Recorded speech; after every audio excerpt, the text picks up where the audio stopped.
আসসালামু আলাইকুম গাইস।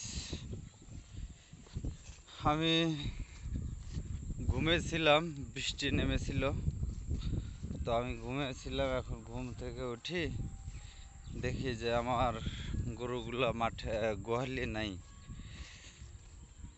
তো পরে বাসায় জিজ্ঞাসা করলাম, জিজ্ঞাসা করার পর বললো যে মাঠে ছেড়ে দেওয়া হয়েছে। এখন মাঠের ভিতরে এসে আমি আমার গরু উটকাচ্ছি, পাচ্ছি না। দেখেন, সারা মাঠ তন্ন তন্ন তন্ন তন্ন করে উঠকে উঠকে এখন আর কি করব, উঠকে তো পাচ্ছিলামই না। এই দেখেন, আপনাদেরকে পুরোটা মাঠ দেখাচ্ছি। তো আমার আবার পরে মনে হলো যে পাচ্ছি না, তাইলে আমার 7টা বকনা গরু গেল কোথায়? তো গেল কোথায় এই ভাবতে ভাবতে একটু চোখে ঝাপসা ঝাপসা আমি দেখতে পেলাম যে না, আমার 7টা বাচ্চা এখানেই আছে। আসলে বিষয়টা হয়েছিল হলো অনেক গরু মাঠে। তারপরে আমি ঘুম থেকে উঠেছি, মানে আমি বুঝতে পারতেছি না যে আমার গরুগুলো আসলে কোথায়। তা আসলে এই যে আমার গরু, এই যে আপনারা দেখতে পাচ্ছেন, এই যে 3টে, ওই একটা আর ওই যে ওখানে সাদা একটা, লাল একটা, এলো মোট 7টা। আমার এখানে মোট 7টা গরু আছে। এই যে এই যে আপনারা দেখতে পাচ্ছেন। হুম। তো এগুলোকে আমি এখন এক জায়গায় করব। এই দেখেন, এই হলো 4টে, ওই একটা দূরে আছে।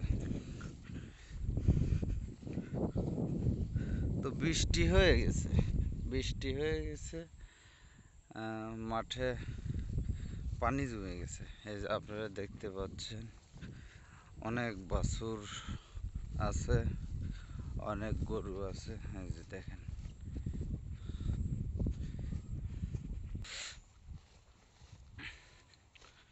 এই যে আমার 2টা এখানে আপনাদেরকে দেখাই। দেখেন তারা কি করতেছে। এই যে,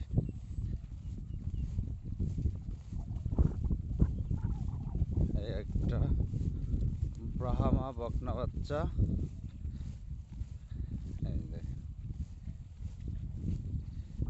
আর এই একটা শাহিয়াল। এরা দুইজন আলাদা খাচ্ছে।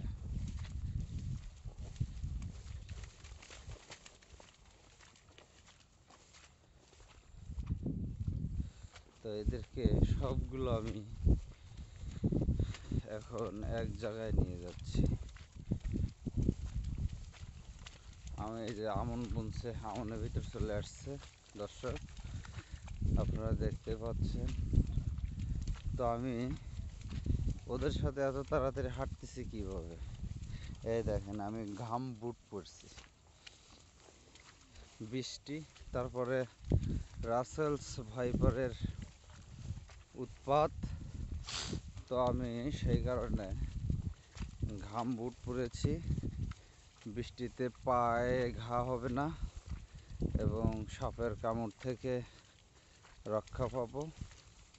প্লাস পচা শামুকে পাটা কাটবে না, আমি সব দিক থেকেই আর কি সেফ।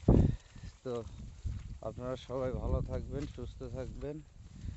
ভালো লাগলে লাইক, কমেন্ট, শেয়ার এবং সাবস্ক্রাইব করবেন। আসসালামু আলাইকুম।